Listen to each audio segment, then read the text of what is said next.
Alright, we're going to be watching Kiriko Main Overwatch.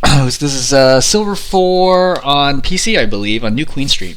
I'm watching a few videos and grinding Kiriko out a lot more. I think it improved since last time I played, but I feel like no matter what I did this game, I was unable to win or do anything.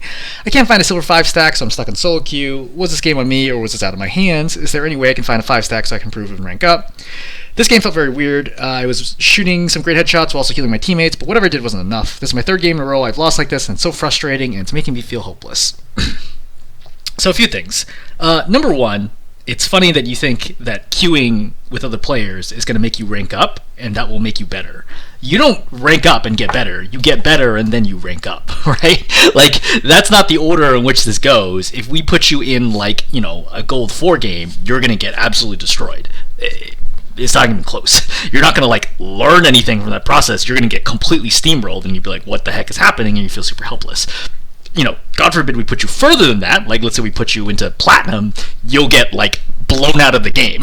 Like, literally within 30 seconds, you'll feel like you cannot do any, like, right now, you feel like you can't do anything because you're doing stuff, but it's, like, not enough to win.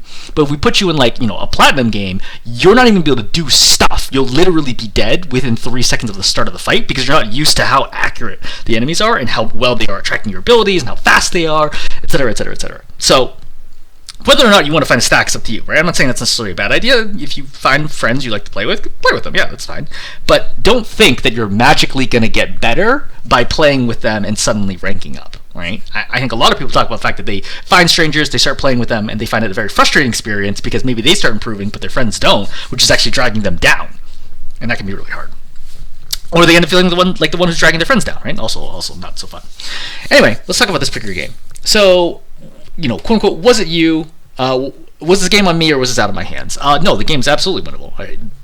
This, like, it's funny to me when people say, they're like, oh, like, could I have won this game? I mean, I define could you have won this game as if we replaced you, right? You, the player, with another player, any other player on this planet. Is there any player out there who could win this game? Yeah, absolutely. It wouldn't even be hard. Like, I think a gold player would have won this game 75% plus of the time. I think a platinum player would have won, like, 85%. I think if you put, like, a GM-low player, that's virtually, like, guaranteed they'd win. Like, 99.9% chance they'd win this game. Obviously, you don't need to be GM to win this game, right? Even when you're in gold, the chance of you winning this game is already, like, 3-1. So the question is, what's the difference between you and gold? Well, let's look at that. So I've already watched this game. A couple things that I would note, or a few things I would note. Number one, I think your aim is good, right? I think your aim is better than silver, right? Not like good in a general, you know, 0 to 100th percentile of the player base good, right? But like relative to silver, I think your aim is above average for silver, and it shows, right? And you're able to get picks in good situations, and I think that's good. So that's a good part, right? That's what you do have going for you. I wonder if you actually play other FPS shooters because your aim is better than average, I would say, for silver. So that's good. Number two is you end up wasting your Suzus. I think you're throwing them too early frequently and on people who don't necessarily need them. And that means when something happens that you really do need Suzu for, you don't have Suzu. And that costs you, right? That's very problematic and costs you some fights. And the third thing, which also really kills you, is your Kitsunes are terrible. Like, your ultimate is so bad that if you literally did not have ultimate at all, it wouldn't have changed this game at all. I don't think you won a single fight with Kitsune. So, for perspective. So, the goal for ultimates is to turn a losing fight into, or a losing fight or an even fight, you know, uncertain who's going to win, into a win. That's the goal of ultimates. So if you pop ultimate and you still lose the fight, now you're in a double whammy of one, you still lost the fight, and two, you wasted an ultimate. So now you're down twice, versus like, if you're like, hey, I'm not sure if my ultimate will win this fight, if we lose, I can use my ultimate next fight and turn that fight into a win. But there are times where you lose a fight, use your ultimate, and then you lose the next fight too, because now you don't have ultimate to do anything with it. Your ultimate's also put at the wrong time and in the wrong positions, so all in all, we're going to talk through a lot of your ultimates. At the end of the day, push maps do not have a lot of fights, okay? Because it's a 10-minute game. I would estimate a push map, I don't know if you even have 20 fights in some push maps, right? Depending on a bunch of variables. So, but let's just use 20 as kind of like a ballpark estimate, right? If we say it's going to be 20 fights, so it's going to be 20 fights. 20 feels a lot, but let's say 20, right? Let me think. If it's 20 fights, it's it's a fight every 30 seconds. It's probably a little high, right? It's probably closer to 15, but let's say 20, right? If it's 20 fights, if I win 11 of those 20, I'm already got like a 55-60% chance of winning the game. If I win 12 out of 20, I have a very high chance of winning the game, right? At that point, I'm winning 4 more fights because it's a zero-sum situation, right? If I win 1 fight more than the enemy, they also lose 1 fight. If I win 12 out of 20 fights, that means I only lost 8. The odds of me winning that game have now skyrocketed to like 80% plus. If I win 13 fights out of 20, there's almost no way that the enemy team could possibly have won that game, right? That's like, we're approaching like 95, 99% territory. Like something crazy would have had to happen. It shows how important it is to win fights. And I know this seems obvious, but I think sometimes people lose sight of that, is if I can turn 1 fight, the chance of me winning the game increases a lot. If I can turn a second fight, the chance of me winning the game is huge. And I have a separate mechanic, like kind of a system that I kind of explain to people, where you can use to kind of keep track of like, did I deserve to win this fight, which is basic, or deserve to win this game, which is based on the number of team fights that you swung in your team's favor. Okay? People who can't consistently swing team fights in their team's favor do not climb, because then it leaves you to the mercy of your team and luck as to whether you win games, and luck overall is going to average out to about 50-50. So our goal here is thinking, how do we win every single fight that we can? And not every fight is winnable, but I don't need to win them all. If I win only 1 more fight, that's already a big deal. If I win 2 more fights, I'm almost assuredly going to win this game, right? Versus the enemy team. If you win 3, it's virtually a guarantee. Like, I would bet large amounts of money if you win 3 more fights over 50-50, you're almost assuredly going to win that game. Certainly at the 20-20 level. For longer games, like if it's like, it's like a 40-game fight, like a really long back and forth in Nbani or something like that, 3 fights means less because there's just a lot more fights. But in short fights like Push, yeah, winning 3 more fights than an opposing team is crazy, because it's not actually 3, it's actually 6, because zero-sum. Okay, so that's a lot of talking. Let's kind of watch what happens. So right here, heal, right? So the good thing is, I think you generally do an okay job weaving, right? You're going to get some hit damage in, your Sigma's not in trouble, so you're fine, yep. So note right here is that your awareness of the Junkrat is not great. So the Junkrat's already attacking your right flank right here, so we're going to see him right there on the corner of my eye. So I'm going to be noting right now is, hey look, this Junkrat's shooting at me. So this grenade is going down towards me. I notice that's on my right, so how do I dodge it? I just go to my left. Now I know there's a wall behind me, so I know there's a strong chance that this grenade is going to hit the wall and then bounce behind cover. So in this situation with no other pressure, I just walk this way in front of the wall, the payload wall, and I'm totally safe.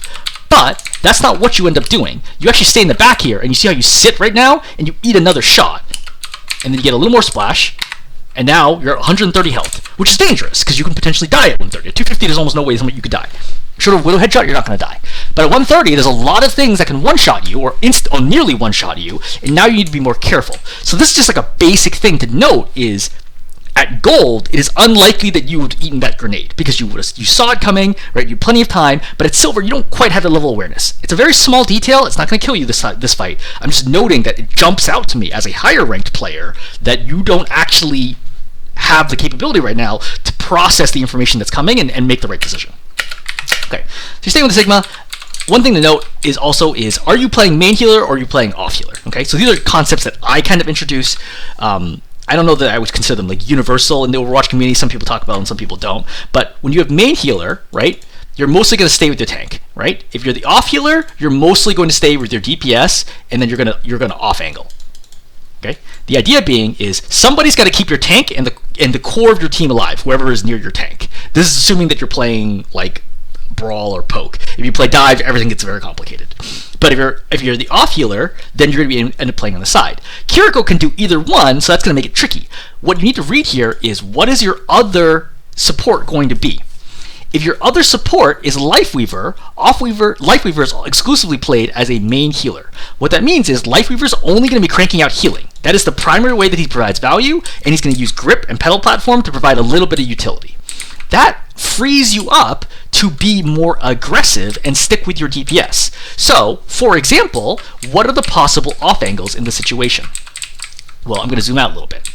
So, what is main? What's off angle? This is main, right? This is where your tank is playing, right? Trying to apply pressure this way. This is an off angle over here, right? That's one direction that you'd be applying. Obviously, you don't want to stand open. Maybe you want to stand over here, like near cover. Another off angle is inside the train. You could climb up, go this way, apply pressure this way. The other off angle is all the way over here. The long way, applying off angle pressure from here, right? So you have all of these other options that you can be taking because you are actually the off healer here, not the main healer. And you need to recognize that your Sigma actually doesn't need that much healing. You'll notice, just forget your play for a second, right? Let's just look at the Sigma's health this whole time. Your Sigma takes basically no damage, which is one of the aspects of Sigma, right? Sigma is really, really good at mitigating damage. You'll notice that he's not low at all, right? Basically, this entire time, he has not dropped more than like 50 damage below max. This is indicative of a tank who's just simply not being pressured a lot or really good at mitigating damage. And that means we need to figure out how do we turn our time into other value. Because your time effectively has two different ways it goes, right? So your time can be used for one of two things on a lot of different supports. You can use it to heal, or you can use it to damage. Okay?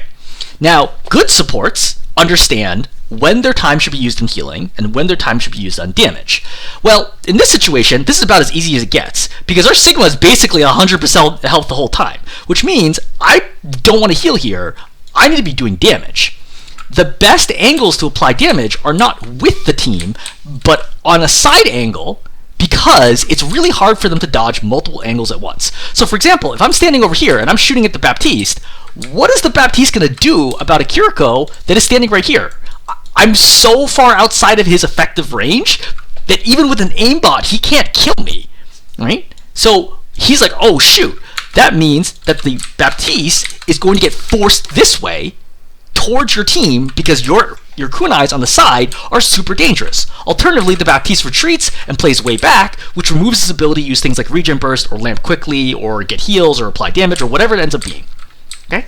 So, do you have to off-angle here? You don't. I think it would be better if you off-angled. It's not going to be a reason why you lose this fight. I'm just noting that that's like the kind of concept I want to start instilling in you, is thinking, look, does my team need me for healing? If I look around, everyone on my team's full health, there's probably too much healing here right now. I need to figure out a way to get more damage. The best way to apply damage is actually on and off-angle.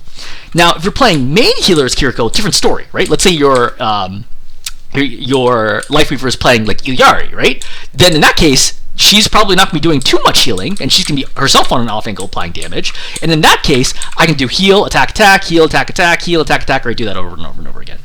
So I'm just noting right now is you're just not really doing anything right now with your healing.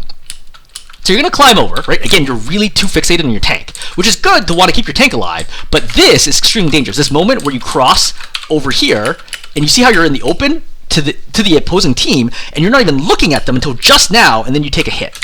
You're very lucky that the Junkrat is the only one who is attacking you, because at higher ranks, you will be dead right now. This short gap right now immediately gives me anxiety, because at higher ranks, I will not have gotten to here. At the moment that happened, I would be dead. The Junkrat alone could have nearly killed you there by throwing Concussive Mine along with this and doing 240 damage. Actually, I think it does more than that right now, right? I think they buffed it. So I think it actually might one-shot you if he does it perfectly. Regardless, like, nobody else shoots you despite the fact that you just walk across this piece of cover. Again, this is representative of silver level play where you don't understand how vulnerable you are. There is no need to cross over to Sigma, right? You don't need to be that close. You could just play here and you're all set, and then you're much safer versus having to cross over here. Anyway, that's not the reason why you lose a fight. I'm just trying to demonstrate some of these like basic concepts that you are doing wrong and that you need to clean up in order to get the higher ranks. You recognize the Baptiste is low, you kill him. Excellent. So from this moment, this should be you're strongly favored to win this game, right? We're talking about like 70-30 chance of winning this fight roughly. You miss some kunais, okay, that's fine. I would take this moment to reload because you're not doing anything else, right? There's no need to walk this close to your Sigma.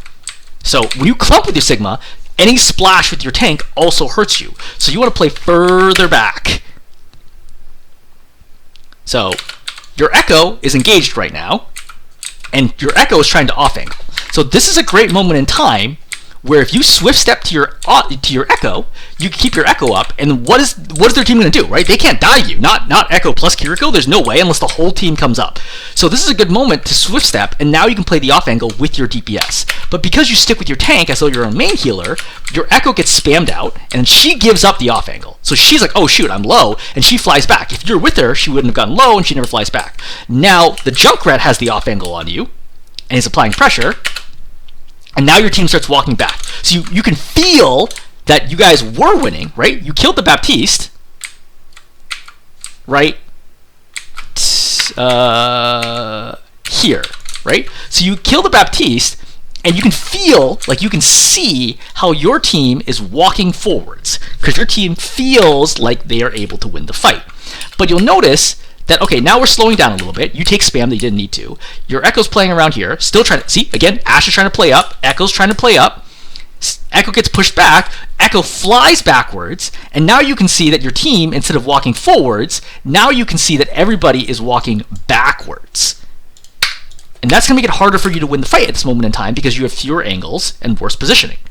Your Sigma goes in. The second this happens, I give up on the Sigma. There's like not really a lot I can do from here, and the spin's going to eat it anyway. I would try to kill the Torb, because the Torb is actually in the open here. He has a fairly large head hitbox, so go for the Torb. Just try to kill the Torb right now. Even through Overload, I would try to kill the Torb. Right? Give your Sigma heal, and then attack, attack. Heal, attack, attack. Heal, attack, attack. So looking at the Sigma right now, is the Sigma going to die? I would say probably not. Right? Granted, he doesn't have Grasp, and we just saw that he got speared into the wall, but I haven't seen him use Shield, so I assume that he actually has a full shield in the situation. I don't think that your Sigma's going to die here. Additionally, I think your Life Reverse still has Grip available. He does. So I'm not throwing Suzu in this situation because there's no need for me to do so. And this is kind of a tough read, but I think this is something that a gold level Kiriko might see this and be like, look, I don't think I need to hit Suzu. I can wait at least another second and see how this plays out versus throwing Suzu, because Suzu didn't really give you a lot of value there. Now we're too close to the front. We're going to heal, and then from there, I would look at the situation and be like, what can I do right now? I can't do a lot from here, because there's all these people clumped together. I could maybe try to kill the Junkrat if I knew the Junkrat was low, but I could swift step up to the Ash right now, right? Get a good angle. I could drop down behind them and apply pressure. I could kill the turret, drop down here and apply pressure. I got some options here, but luckily your Ash gets a kill, so we get to push forwards, right? And now there's a pylon here. Kill the pylon quickly. Okay, great. So, once again, we're clumped to the whole team, which is no good, right? You see, it's really hard for us to shoot, because whenever we try to shoot, we also get shot at. If you can find a way to get to any of the possible off angles here, right? Any of the possible off angles, you can do a lot of work here. But at this angle, you just keep taking a lot of spam, which makes you scared, which obviously forces you to go back. So, the huge thing about Overwatch is it's angles, angles, angles, right? Try to get an angle off to a side on any direction. See where your Ash is, right? This is a great moment to swift step to your Ash and be like, okay, cool, the Orisa's tanking in the front, swift step to the Ash, go behind the bus, kill all 3 people here. Like, look at this. You cannot miss this, right? There's 1, 2, 3 people plus the turret here. You're not going to miss a target. You're hitting something over here with every single kunai. So that's a really good moment where you can like, look, just leave your tank. Your tank is fine. He's like not, your tank is not close to dying. He's totally fine here. All right. So continuing to apply damage. I would be careful with frontlining. All right. Now your Ash dies. So whenever someone dies, we think, could this have been preventable? Is there anything that I could have done to prevent this? Well, I would say yes. That's a long time. That is a really long time for nobody to notice that your Ash is over here fighting and then dies. She dies to Moira, right, who for the record is going to do 50 damage a second right now. So this Ash, who is 56 health, still has well over a second. You could easily switch step over here and just heal. You could switch step in Suzu, right, assuming you'd still have Suzu, right? You could switch step in Suzu. You could do anything here that saves her. And then the Reaper shows up, no problem. You and the Reaper can easily force the Reaper, you and the Ash can force the Reaper back. So, like, this is going to cost you the fight, right? Because now you lose your off angler, despite the fact that the Ash did a lot of damage here, I think, right? She hits at the Moira, right? She nearly kills the Torb. Then she fights the Moira. Moira's super low, right? Moira down to 50-ish health, 75 health. Like, you could have done so much there going to your Ash. But instead, you're over here, not doing a whole lot, right? Trying to kill Torb, right? You got to headshot the Torb, right? You kill the Torb. And now, here comes the next moment. So, when we say, hey, look, what's silver level gameplay, right? What's better than gold level gameplay? You should hear the Reaper right now. He makes very, very loud footsteps. My sound is at 12% when I do replay reviews, because otherwise the sound like goes over the volume. But you can hear the Reaper right now. He has very, very like heavy, loud, like boot footsteps, like dun dun dun dun dun. You'll hear every single one of them right now as he goes for your Life Weaver. This is easily savable. Just turn, give your Life Weaver 1 heal, and start attacking the Reaper, and you're good. There's nobody else to attack, right? You got basically 2/3 health Orisa being double pocketed by supports. You got a turret here. Forget it, right? Just save the Life Weaver right now. Is that what happens? You don't notice this at all and then your Life Weaver's dead, and now you're down 2, right? You're down your Ashe, you're down your Life Weaver. They popped ultis, and now it's over. So, that's what, 3, 4 different ways that you could have won this fight with very small changes. Not through like perfect accuracy or perfect reaction time or anything like that. Like literally just like, hey, just go over to your DPS, give them a heal, and play with your DPS. That's probably enough for you to win the fight. You know? Save your Life Weaver, right? That possibly could have changed the fight as well. Just little things like that stack up, and then you end up being in unwinnable situations. Okay, so we spent a lot of time going through the first few minutes of the gate replay. Now I'm going to go through a lot faster because you're going to make the same mistakes over and over again. But I want to talk through like some of the more interesting parts of this. So for Kitsune, we're looking for Kitsune in a situation where A, the fight is not decided, right? It's not clearly a win and it's not clearly a loss. B, it's a situation where a team is clumped up, at least somewhat, so they can use the Kitsune, right? Otherwise, Kitsune just for me is almost never good value compared to like Baptiste window. And C, it has to be a situation where the enemy is vulnerable. If the enemy is a mile away, right? If I'm over here and the enemy is all the way over there, like in the back, this path takes forever, even with Kitsune's boosted speed, takes us forever to get there. So they're just going to run around cover and be safe. So you're looking for an opportunity where they're open. This right now is an opportunity if the Reaper wasn't here, right? You pop Kitsune, everyone goes down, you run down the opposing team. But once again, you notice we're going to have a problem here where you're not going to notice. Not hearing the Reaper teleport, I understand. Not hearing the footsteps here, that's bad.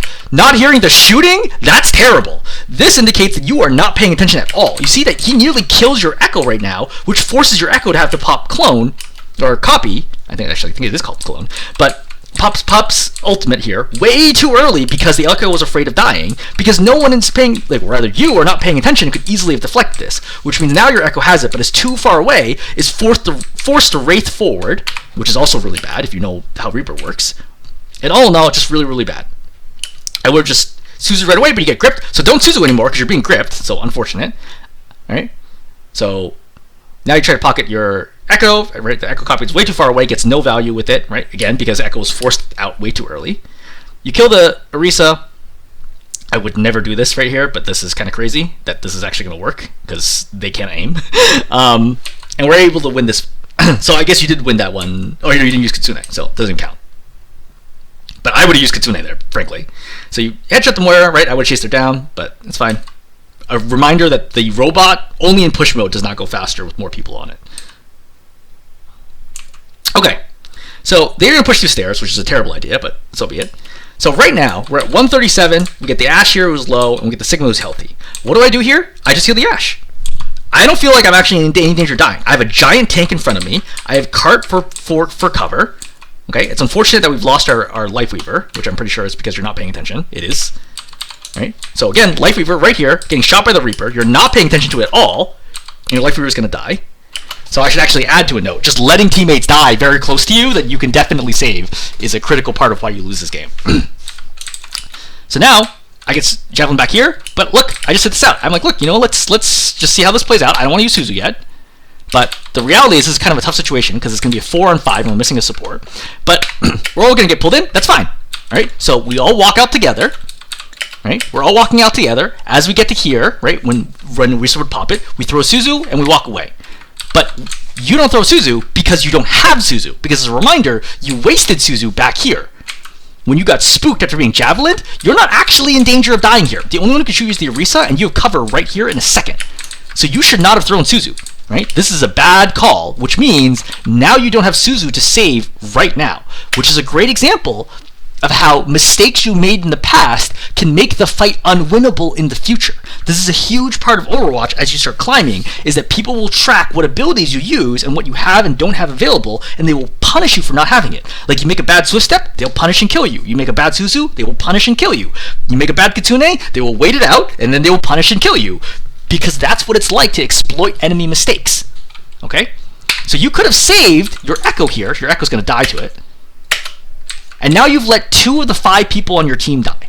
There's almost no way you could win this fight. Even if you swap places with a GM Kiriko, there's no way that Kiriko's going to win the fight at this point. Like, it's just impossible. That's long enough.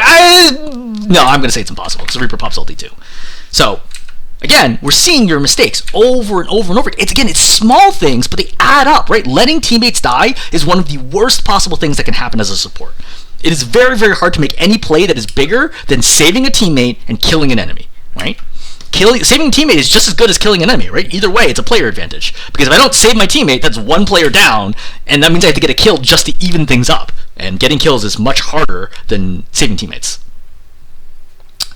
Okay, so we're heading into this phase. So we're looking for, look, Kate, can we pop Kitsune? Because I want to take the fight soon, because they're pushing the cart. Let's pop, right? Do we have 5 people? We do have 5. Let's pop Kitsune, right? I want to walk back here, pop Kitsune, right? Either down this way or down this way, whichever, which will give my soldier the boosted speed. They'll give me, plus the Sigma, the boosted speed, right? I think that this is totally viable. Our Reaper is all the way in the back, so he's not going to benefit from it. So just pop Kitsune here. Instead, you pop Kitsune here. But let's see, who's going to benefit from this Kitsune?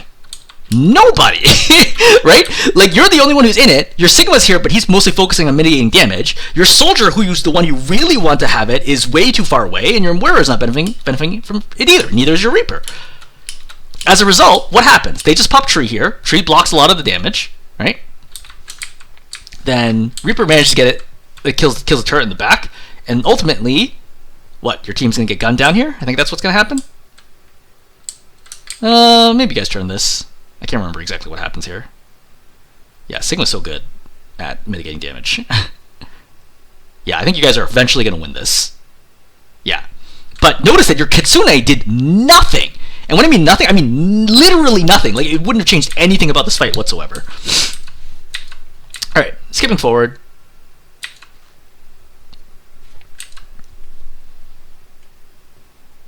So, gotta heal in. Nothing super exciting. So, a note here is the Reaper is low, but the Reaper's in Wraith form, which means he's invincible. So there's no reason to throw Suzu. Just heal him. This is a waste of Suzu. Which is important right now, because now you need Suzu. Like, oh shoot, Suzu, right? Suzu myself, keep myself alive, and then with the Suzu plus the damage, there's a very good possibility we could have just killed the Reaper through this, right? The Reaper gets all the way down to 127. So one headshot plus melee from me, or one headshot plus body shot, would have killed him, and a Suzu easily would have bought me enough time to do that. It's another example of you just wasting abilities, right? There is no reason to Suzu a Reaper at the very start of Wraith form. He has, like, you see how much longer he has Wraith form? That's like a full second longer. He got all the way from here to here before the Wraith form expired. You did not need to throw Suzu there. And if you don't know how long Wraith form lasts, well, that's like kind of a game experience thing that you'll pick up over time. But these are the obstacles between being you and being a better Kiriko player. Alright. Coming out here, Reaper gets a bunch of kills. Orisa wastes her ultimate. Go, go, go. So, Coalescence gets popped. You do a good job kind of focusing on it. Yep, just keep your soldier alive. So, Coalescence doesn't do a lot of damage. It only does 70 damage a second. So, you yourself heal for about 75, which means you can single-handedly counter the damage, like completely nullify the damage of Coalescence. Very important to know, like, does Coalescence do like 50 damage, 100 damage a second, 200 damage a second? When you know it only does 70, that's not a lot. So, you understand the soldier cannot die here to Coalescence alone. So, I would also note right now, it's like, okay, Coalescence has been going for a while. I would be thinking, look, you're like, this is a really good situation to pop Kitsune, right? Pop Kitsune and then run it back, because they're all trying to push into you, but you have 1, 2, 3, 4 people here. They have 1, 2, 3, 4, but they just used all of their cooldowns and their ultimate to try to win the fight. This is the best moment to pop Kitsune and then reverse it right away and then get the kills. So you should be popping Kitsune right now, right? It's also an easy save for your soldier, right? And then from here, turn the fight around. So Kitsune gets popped, but Kitsune gets popped late. Again, if you pop Kitsune back here, all 4 of you, or right, I think honestly you could even consider doing it here, but like right here, you pop Kitsune, all 4 of you can benefit from it. But if you wait too long, the Moira is faded out, and then the soldier's off to the side. So Kitsune's, who's benefiting from the Kitsune? Just you, and not even you. Now you just leave it. Because you can't read what is going to happen in the fight. You have no idea what's going to happen. As a result, you end up wasting another ultimate. Their ultimates win fights, right? This tree blocks everybody, and everyone's like, oh, shoot, we're scared, right? Their Coalescence is the one that forced you back. Their support ultimates are winning fights. Your support ultimates are doing nothing, like literally nothing. And that's a massive difference maker, because support ultimates are some of the best ultimates in the game. They can be consistently used to win fights. And as I mentioned at the very start of this video, winning fights is how you win games. If you can't win fights, you can't win games, right? Don't look at it as how did I win, why couldn't I win the game? Look at every single fight and think, what could I have done to win the fight? And whiffing this Kitsune is a really big deal. I will say that once you start heading to higher ranks, I think once you hit like Masters, I don't even think you could have one whiffed missed support ultimate per game. In an entire game, I think if you whiff a single support ultimate, you will likely lose the game. Okay? In GM, I don't think you can ever whiff a support ultimate. Like, I think I could probably play like 10 games in a row and not see a single whiffed support ultimate. They're relatively speaking not that hard to use, so you can't get no value out of them like these do, like repeatedly. So, the other thing to note here is, you know your Moira is low. Okay? So you're going to hear the Moira get hit. So she's going to make an audible noise right here. When she goes, pow! So I would have seen the Javelin on my screen. You saw the Javelin go. So when I see Javelin go, I turn and I look, hey, what's going on? I probably would even Suzu'd here right away to make sure she didn't get burned down during the stun. But she's going to get burned down and she's going to fade away. And from here, I would turn and look, hey, where did the Moira go? Because it's very likely she's critically wounded because I just saw her get javelined. Is that what you do? It is not what you do. Which means your Moira's running around back here with no health, and the enemy Moira dives into your team and gets the kill. But if you heal your Moira here, their Moira will die because she's grossly out of position and she has no fade. Like, consistently, little differences in just awareness and decision making will turn these fights for you. These fights are not one-sided steamrolls, okay? They're very, very close, and they turn on the tiniest things. You just don't see them. All right, more stuff hanging out here. You guys, your team's able to flip it. Min and 30, right? So we're approaching like potential last fight territory, certainly last good fights territory, right? You don't want to be rushing to the card and have to touch it. That situation. So, soldier pops visor. What happens? Heal, attack, attack. Heal, attack, attack. And I'm going to follow the soldier the whole way, staying behind him. Heal, attack, attack. Heal, attack, attack. Why? Because he's visoring. Like, I don't need to really apply any damage here. Whatever's in visible range, soldier does 190 damage a second. So, like, anything that is visible is going to die that is not a tank. So I don't have to worry about the damage. I just need to make sure my soldier doesn't die. That's the only thing I need to do here, right? Just be like, heal, attack, attack, heal, or even just one attack if I'm afraid of breaking my focus, right? Heal, attack, heal, attack, heal, attack, and we're good. That's all I have to do right now. That is all I have to do is heal the soldier. All I have to do is heal the soldier.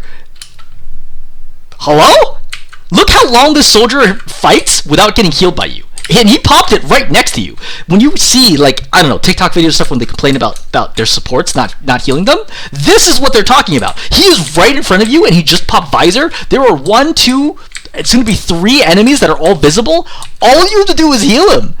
Okay, let's look how long it is before he gets healed. So he starts taking damage right now. 1, 2, 3, 4, 5, 6.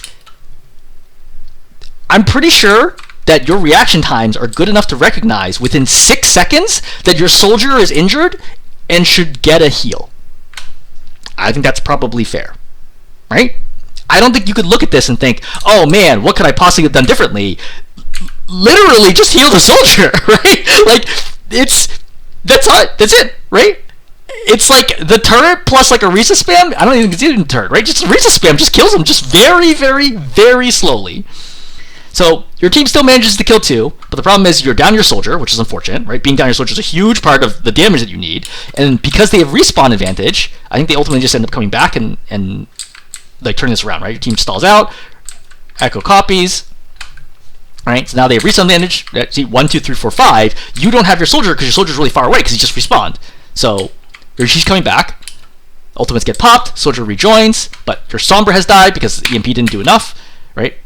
This gets popped, and then from here, your team's just gonna get rolled, right? They just way too much is going on here. They pop Flux, you whiff 2 on the Echo in the air, gets pulled out anyway, right?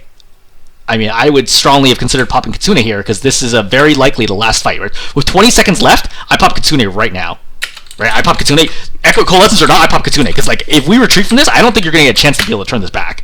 So I think popping Kitsune here was the right call. You do a good job focusing the Moira. You hit melee by accident. You kill her. You had enough time here to Suzu and then get away. You don't, which throws away any chance you had of winning this. So, and that is functionally the end of the game. Okay, so in summary, I'm going to change the list that I gave you, right? Number 1, save teammates. All you gotta do is save teammates, right? Like, that's like the biggest thing. Like, over every single fight, we can point out one really... It's not like people are dying instantly, right? I can understand if somebody dies within half a second, 1 second, too fast for you to react. I get that. People can't be dying 6, 7 seconds later. This is way too long. There's so much time to save people. Just keep your teammates alive, and you'd be surprised at how well they can just carry you to victory. Because the opposing team is also going to have supports who are bad and are letting people die that shouldn't be dying. Sometimes it really is that easy. So number 1, keeping people alive, right? Number 2, I'm going to de-emphasize the Suzu part, more emphasize off-angling, and understand, look, if I'm the off-healer, can I apply more damage with my time versus needing to heal when everyone is full health? And then number 3, your Kitsunes are still super bad, right? Every single Kitsune you use is useless. That's really unfortunate. In a 10-minute long game, you just don't have enough time to be wasting Kitsunes regularly, and the enemy supports are using their ultimates and getting wins out of it, and you aren't, and that is a major difference in your ability to win the game. The difference between winning and losing is not a lot here, right? 60 meters to 88, if you won the fight right here, you probably push it all the way out, and then you win one more fight and you win the game. So you're 2 fights away from winning the game here. If, like, you use, 3 Kitsunes in this fight? If even 2 of them ended up being fight winners instead of fight losers, you win. In fact, it's not actually 2, it's really 1, because you win 1 fight, they lose 1 and win 1 less. I'm just noting, it's very, very close, the difference between winning and losing this game. It's much closer than I think you realize it is. Okay, yeah, I'm going to link all my usual Kiriko resources. There's a lot of other reviews. If you want to see what higher level Kiriko play looks like, I have plenty of those that are available at virtually all ranks, going up to all the way to top 500. You can watch those as well. Let me know if you have any questions. Hopefully this is helpful.